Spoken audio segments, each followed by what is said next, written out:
उकाड़ा भारतीय ड्रोन हमले से जख्मी होने वाला 10-4L का रिहायशी अमानत मसीह जिंदगी की बाजी हार गया। शहीद अमानत मसीह को मकामी कब्रिस्तान में सुपुर्द खाक कर दिया गया।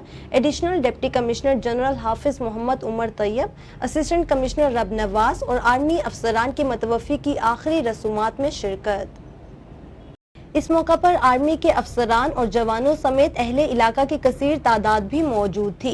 ज़िलाई इंतजामिया के दोनों अफसरान ने डिप्टी कमिश्नर अहमद उस्मान जावेद की जानिब से मतवफ़ी की कब्र पर फूलों के गुलदस्ते चढ़ाए।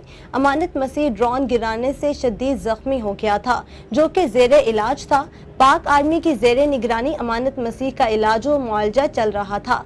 अमानत मसीह जख्मों की ताब न लाते हुए जिंदगी की बाजी हार गया। एडिशनल डिप्टी कमिश्नर जनरल हाफिज मोहम्मद उमर तैयब और असिस्टेंट कमिश्नर रब नवाज ने अमानत मसीह के अहले खाना से ताज़ियत भी की।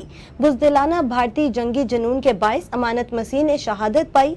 डिप्टी कमिश्नर अहमद उस्मान जावेद ने कहा, मुल्क की खातिर जान का नजराना पेश करके बहादुर मसीह भाई ने कौम का सर फख्र से बुलंद कर दिया। अमानत मसीह की लाजवाल कुर्बानियों को हमेशा याद रखा जाएगा।